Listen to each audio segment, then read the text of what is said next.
Bonjour à tous, bienvenue dans cette vidéo où nous allons voir un sujet crucial aujourd'hui qui est l'autosabotage. Est-ce que vous avez déjà remarqué que parfois vous c'est votre propre obstacle pour prendre des décisions, pour réaliser des projets, pour saisir des occasions et que finalement tout tombe à l'eau sur votre propre décision, votre propre sabotage? On va voir aujourd'hui justement comment se débarrasser de ce syndrome d'autosabotage et pouvoir réaliser vos projets et avancer dans la vie. Tout d'abord, je me présente, je suis Camille Joly, coach en joie de vivre, épanouissement et sens.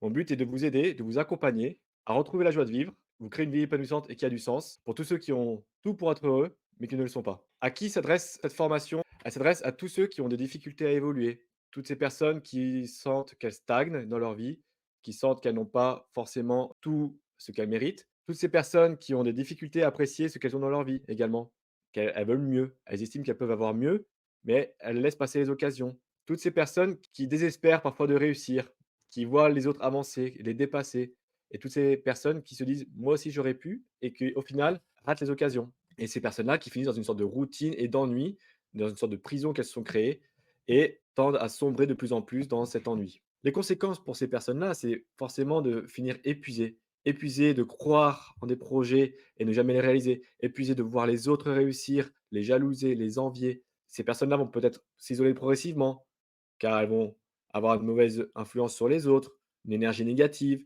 Elles vont jalouser de plus en plus ceux qui réussissent, ceux qui sont heureux. Le risque, c'est également de tomber en dépression et burn-out, d'être tellement épuisé, d'être tellement irrité qu'on finit par sombrer et vraiment de tomber vraiment en burn-out pathologique. Toutes ces personnes risquent également de perdre le sens dans leur vie.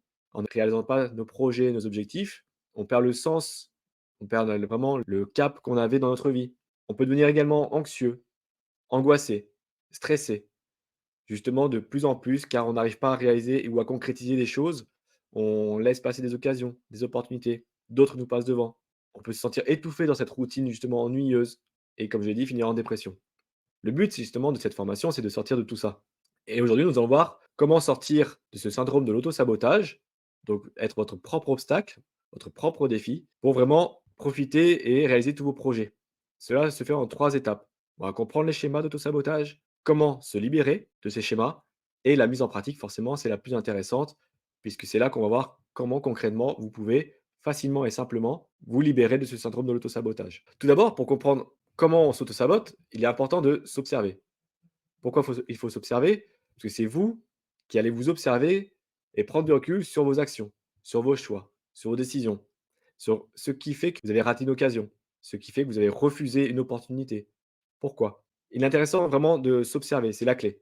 Si vous ne vous observez pas, les autres ne pourront pas le faire à votre place. Ils pourront vous dire que vous avez raté une occasion. Cela va encore plus vous frustrer d'ailleurs, ou plus vous irriter. Mais si vous avez le recul sur vous-même en disant: «Ah, j'ai raté cette opportunité, pourquoi je l'ai raté? Qu'est-ce qui a fait pencher dans la balance de la décision, le fait que je refuse plutôt que j'accepte?» Prenez ce recul-là et dites-vous et posez-vous tous ces pourquoi. Comme on dit, il y a environ 5 pourquoi avant de comprendre une vraie raison. Donc pourquoi vous avez refusé? Pourquoi vous avez refusé? Et cetera, et cetera. Allez vraiment creuser pour vraiment vous observer. Ensuite, il est intéressant d'identifier ce qui a déclenché la décision du sabotage. Personne ne peut décider pour vous quand c'est un auto-sabotage. Vous pouvez rejeter la faute sur les autres pour vous déculpabiliser ou déresponsabiliser, mais dans le cadre de l'auto-sabotage, en fait, vous êtes le seul responsable. Donc identifiez ce qui a déclenché dans la situation que vous avez vécue, votre réaction. Pourquoi vous vous êtes bloqué? Pourquoi vous vous êtes mis vous-même en obstacle par rapport à la situation, par rapport à l'opportunité qui se présentait? Est-ce qu'il y avait du stress, des peurs, des craintes, d'autres choses? Il peut y avoir beaucoup de choses, qui peuvent influencer et peser dans la balance. Mais il est intéressant vraiment de se pencher là-dessus. Vos émotions également. Donc il est également important de savoir comprendre et accueillir ces émotions, car ces émotions sont vos alliés, ce sont des signes. Pourquoi elles vous donnent ces signaux-là? Et à vous de savoir après d'où viennent ces émotions. Pourquoi dans telle situation, vous avez toujours la même émotion qui revient? La peur, ou la tristesse, ou la colère. Et ces émotions-là peuvent être également des freins pour réaliser vos projets. Donc ça peut être des déclencheurs. Ensuite, analysez vos pensées négatives et vos croyances limitantes. Comme je l'ai dit, ce sont les pensées qui vont conduire aux sentiments et aux actions, qui ensuite vont conduire aux résultats. Si vous avez des pensées négatives, forcément, vous aurez des actions négatives ou pas d'action du tout. Donc l'auto-sabotage. Donc le résultat, derrière, vous ne pouvez pas vous attendre à réussir si vous avez une pensée négative. Il est important vraiment de pouvoir réussir à changer ses pensées. Il existe plein d'exercices d'affirmation de soi, d'affirmation positive, pour réussir à évoluer dans un sens et dans une dynamique positive. Ces pensées positives, ce positivisme, va vraiment vous aider à moins vous saboter. Ensuite, les croyances limitantes. Il est important également de comprendre les croyances, votre système de croyances. Et les croyances limitantes, ce sont des croyances qui sont potentiellement négatives, néfastes à votre évolution. Elles ont été créées à un moment de votre vie où vous en aviez besoin pour vous protéger. Votre ego les a mises en place pour vous créer cette zone de confort, ce cocon. Mais demandez-vous si elles sont encore utiles aujourd'hui. Et si elles sont limitantes, c'est justement qu'elles vous limitent peut-être dans votre évolution. Il est peut-être maintenant temps de les remettre en question, de les faire évoluer pour avoir un nouveau système de croyances qui va vous permettre d'avancer. Ces pensées négatives et ces croyances limitantes ont vraiment créé votre personnalité jusqu'à aujourd'hui. Il est intéressant vraiment de se pencher dessus, car ce sont ces pensées et ces croyances qui dictent votre comportement actuel. Donc mettez-les à jour pour pouvoir vous libérer. Et ainsi, pour se libérer, il est important de vraiment cultiver ce qu'on appelle l'amour-propre et la bienveillance, mais envers soi-même. Cultivez cet amour-propre envers vous-même comme si vous étiez avec un ami. Considérez-vous comme votre propre ami. Et cette bienveillance et cette acceptation vont vous aider à vous débarrasser de ce syndrome de l'autosabotage. Pratiquez par exemple l'autocompassion au quotidien. Il faut avoir une certaine discipline au début pour s'y accrocher, mais lorsque vous faites face à certaines difficultés, certains obstacles, traitez-vous avec bienveillance. Comme vous pourriez le dire à un ami qui est en situation d'échec, en situation de mal-être ou de malaise. Souvent, on a des expressions un peu toutes faites, c'est ça va aller, c'est pas grave, ça ira mieux la prochaine fois. Faites cela également pour vous. Travaillez votre dialogue interne. Plutôt que de laisser le dialogue interne négatif s'exprimer, baissez le son de celui-là pour faire un dialogue interne encourageant et qui vous motive, qui vous permet d'aller plus loin. Vous avez le droit aussi à l'échec. Vous avez le droit aussi d'avoir des moments de faiblesse, de vulnérabilité, des moments où vous n'y arrivez pas. Mais traitez-vous avec bienveillance. Dites-vous que vous allez y arriver la prochaine fois. Ou dites-vous que c'est possible pour vous ou que ce qui vous arrive n'est pas si grave que ça. Traitez-vous avec bienveillance. Développez votre amour-propre. Et j'en ai parlé tout à l'heure, justement, travaillez le dialogue interne. Toutes ces pensées négatives, ces phrases où vous dites que vous n'allez pas y arriver, que vous êtes nul, par exemple, toutes ces choses qui sont ancrées en vous depuis peut-être votre enfance ou votre adolescence, baissez le son. Entraînez-vous à vous poser, à prendre du recul et à faire baisser le son de ce dialogue interne. Faites-le taire comme si vous baissiez le son d'une radio et à partir du moment où ça baisse le son, déjà on se sent un peu mieux et remplacez progressivement par des affirmations positives. Alors, au début, il faut travailler, se forcer, les écrire, les lire, se les réciter, s'enregistrer et les écouter pour que ça s'imprègne de plus en plus en vous. Mais considérez vraiment que vous allez vous parler comme si vous parliez à un ami, votre ami le plus proche, le plus fidèle.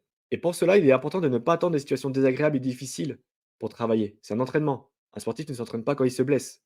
Il s'entraîne quand il va bien pour encore améliorer ses performances. Comme ça, quand il se blesse, la chute est moins grave, moins importante. Donc travaillez tout cela, la bienveillance, l'amour-propre. Même quand vous réussissez quelque chose, félicitez-vous. Entraînez-vous vraiment à avoir un regard positif sur vous-même.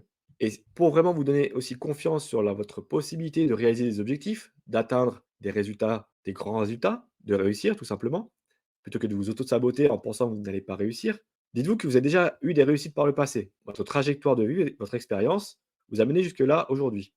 Dites-vous tout ce que vous avez réussi pour arriver là où vous en êtes aujourd'hui. Et en faisant peut-être des modulations, on peut parfois rejoindre des occasions que vous avez ratées, qui étaient potentiellement proches de choses que vous avez déjà réussies.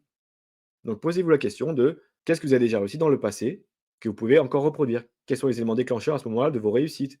Quels étaient les environnements? Quel était l'entourage qui vous a permis de réussir? Essayez de vous rappeler tout cela pour développer votre confiance en vous-même, revaloriser votre estime de vous-même et vous dire que vous êtes capable de réussir, plutôt que de vous saboter à chaque fois qu'il y a une occasion qui se présente. Et pour mettre en pratique, il existe plusieurs techniques, plusieurs méthodes. Il y a des stratégies concrètes pour vraiment se débarrasser de l'autosabotage. Tout d'abord, définissez des objectifs SMART. On le voit souvent, je le dis de façon très récurrente également, les objectifs SMART. Ce sont des objectifs que vous pouvez vraiment décrire, qui sont pour vous et que vous pouvez ensuite décliner en des objectifs plus petits, mais qui doivent être SMART aussi. Donc ils doivent être spécifiques, détaillés, clairs, mesurables, donc on puisse les quantifier et les qualifier, que vous pouvez les atteindre, qu'ils soient réalistes et temporels. Donc il y a aussi une échéance. Votre cerveau ne comprendra pas s'il n'y a pas d'échéance. Définissez ces objectifs, mais ils peuvent être très très loin. Très très loin. Vous avez l'ambition d'avoir certaines responsabilités dans votre entreprise. Définissez-les, définissez une échéance. Plus ou moins floue, mais quand même une échéance.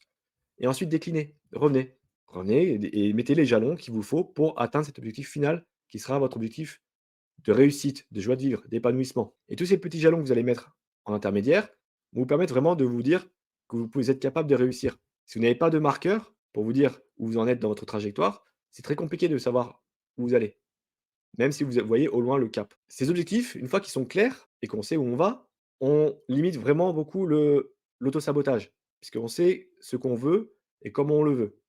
Et si on se sabote, on sait qu'on n'aura pas le résultat. Donc ça limite quand même beaucoup la possibilité de s'auto-saboter. Il est important également, pour les gens qui sont perfectionnistes, et souvent les gens qui s'auto-sabotent sont perfectionnistes, c'est de savoir le gérer. Comment gérer le perfectionnisme? Accepter qu'il n'y a pas de perfection en fait. La perfection va vous limiter dans votre réalisation. En fait, vous n'avancerez jamais si vous voulez que tout soit parfait. Il faut accepter qu'il y a l'échec, qu'il y a des vulnérabilités, qu'il y a des failles dans certains projets. Mais c'est en se lançant qu'on commence à faire les premiers pas et ensuite on corrige petit à petit la trajectoire. D'où l'intérêt aussi d'avoir des objectifs intermédiaires pour pouvoir être en mesure de corriger progressivement sa trajectoire, de pouvoir modifier peut-être certaines échéances, s'adapter à des événements de la vie. Mais si on est perfectionniste, qu'on veut atteindre le sommet de l'Everest tout de suite, ou on se dit dans 10 ans et qu'on n'a pas mis des étapes intermédiaires pour s'entraîner, pour se préparer à cette ascension, et qu'on dit: «Je veux réussir et être en bonne santé et cetera, que tout se passe bien et même je veux réussir en 8 heures l'ascension de l'Everest» et que si vous y arrivez pas et que vous avez fait en 9 heures, vous allez vous taper sur les doigts. Acceptez que vous pouvez faire et atteindre un objectif sans que ce soit parfait. Donc laissez la porte ouverte à l'adaptation. C'est très important et l'adaptation va vous permettre, bah, parfois d'avoir des petits échecs, mais ces petits échecs vont vous permettre encore d'évoluer, de rajouter de l'expérience et toute expérience est positive pour avancer. Et ainsi, vous allez pouvoir prendre du recul sur votre situation actuelle et les situations passées et votre vulnérabilité. La vulnérabilité, c'est ce qui va vous permettre vraiment d'assumer votre côté humain, votre côté à vous dire que les gens qui réussissent ont forcément échoué également. Et vous allez pouvoir vous identifier sur les chemins que ces personnes ont empruntés et vous dire que vous pouvez aussi réussir, plutôt que vous auto-saboter dès le début. Ensuite, créez-vous un environnement favorable. L'environnement favorable, c'est entourez-vous des personnes inspirantes, des personnes qui ont suivi le même chemin que vous, des personnes qui ont les mêmes envies que vous, également des personnes qui vous soutiennent, qui comprennent vos projets, qui vous connaissent également et qui vous voient parfois sur la voie de l'autosabotage et qui soient en mesure de vous corriger, de vous dire: «Attention, tu commences à retendre vers l'autosabotage». Donc entourez-vous de ces personnes-là plutôt bienveillantes, positives, qui croient en vous et qui aussi ont eu leur chemin de vie, qui savent aussi un petit peu avoir des astuces pour avancer plutôt que de s'auto-saboter. Créez-vous vraiment un espace d'épanouissement et d'encouragement avec des personnes de confiance. Il est intéressant de faire une pratique quotidienne. Cette pratique quotidienne, justement, on l'a vu, écrivez dans un journal toutes vos réussites et également vos échecs. Grâce aux petits échecs que vous aurez écrits, vous allez pouvoir voir comment évoluer par la suite. Comment cesser de vous auto-saboter la prochaine fois. Ou savoir, si c'est un échec mais que vous n'avez pas envie de vous auto-saboter, vous dire pourquoi c'est un échec et comment vous allez pouvoir faire la prochaine fois pour être sûr de réussir. C'est une gymnastique, un entraînement. Faites-le régulièrement, mettez-vous une discipline au début, mettez-vous des alarmes sur le téléphone, mettez-vous quelque chose pour le faire. Et la reconnaissance en vous, soyez fiers de vous, de là où vous en êtes aujourd'hui, de tout ce que vous avez fait aujourd'hui, pour vraiment vous dire que vous êtes capable de réussir. L'auto-sabotage, c'est un peu, on va dire, une tactique de lâcheté. Si vous êtes lâche, vous allez tout de suite dire: «Je ne sais pas faire» et c'est quelqu'un d'autre qui va saisir l'opportunité et après vous allez pouvoir la jalouser, l'envier et encore plus faire baisser votre estime de vous-même. Donc vraiment, dites-vous que vous êtes capable de réaliser beaucoup de choses. Donc on a vu, pour sortir du schéma de l'autosabotage, ce schéma vraiment qui vous pénalise, vous handicape dans votre vie et dont vous êtes le seul responsable, il est important de le comprendre. D'où ça vient? Qu'est-ce qui déclenche l'autosabotage? Pourquoi vous le faites? Quelles sont les pensées en vous qui vous incitent à ne pas saisir l'occasion et l'opportunité? Comment vous pouvez vous en libérer? En ayant de l'amour pour vous, en étant bienveillant envers vous-même comme vous le seriez avec votre meilleur ami. Et soyez fiers de vous et de la reconnaissance. Et mettez cela en pratique, comme un sportif. Entraînez-vous quotidiennement, mettez-vous une discipline pour vous entraîner à être fier de vous et faites-le quand les situations vont bien également. Quand tout va bien, c'est là où on peut encore plus travailler, parce que vous avez plus de facilité, plus de disposition mentale. Donc mettez en pratique cela quotidiennement, mettez-vous des alarmes, mettez-vous des petites astuces, des petits post-it pour vraiment penser à votre bien. En exercice, mon petit défi pour aujourd'hui, identifiez 3 situations où vous êtes auto-saboté. Écrivez-les dans un journal. Dites: «En telle année, tel mois, tel jour». Essayez d'être le plus précis possible sur l'environnement justement, pour essayer de comprendre ce qui a pu déclencher. Mettez le plus de sens possible, du visuel, de l'auditif, du kinesthésique, pour vraiment revivre cet événement. Et dites-vous qu'est-ce que vous avez raté comme occasion? Pourquoi? D'où ça venait? Pourquoi vous avez choisi de ne pas saisir l'occasion, l'opportunité? Pourquoi vous êtes auto-saboté plutôt que d'avoir suivi la voie qui était la voie de la réussite et du succès pour vous? Et vraiment chercher les pourquoi. Et ne vous arrêtez pas au premier pourquoi. Demandez-vous pourquoi vous avez pas saisi l'occasion. Oh, parce que vous aviez eu peur, voilà, par exemple. Mais pourquoi vous aviez eu peur? Quelle était la peur? Ça peut être la peur de changer. D'accord, pourquoi vous avez peur de changer? Creusez cela. Allez jusqu'à au moins 5 niveaux de pourquoi et vous allez vraiment creuser vraiment en vous pour comprendre ce qui vous bloque dans votre évolution, dans votre joie de vivre, dans votre épanouissement. car l'auto-sabotage n'est qu'un des symptômes. Il y a beaucoup d'autres voies, d'autres blocages, d'autres obstacles qui vous empêchent d'atteindre la joie de vivre et l'épanouissement. Et mettez-les également en commentaire, partagez vos situations d'auto-sabotage, peut-être que d'autres personnes vont se reconnaître et ça va peut-être les inspirer. Et ces inspirations vont parfois aussi créer des déblocages. Et pour terminer, je vous invite à prendre un appel avec moi pour 45 minutes de coaching pour savoir comment je peux vous aider. Si vous sentez que vous avez tout pour être heureux, mais que vous ne l'avez pas, et que vous avez vraiment envie d'aller plus loin dans la joie de vivre, l'épanouissement, du sens, la liberté, prenez cet appel gratuit avec moi. Écrivez appel en commentaire et je vous enverrai les informations pour prendre rendez-vous. Et pendant 45 minutes, on va voir quelle est votre situation, quels sont vos obstacles, vos défis, vos objectifs. Et je vous donnerai un plan d'action en 3 étapes pour savoir comment vous pourrez avancer vers vos objectifs. Et sur ce, je vous dis ciao, merci.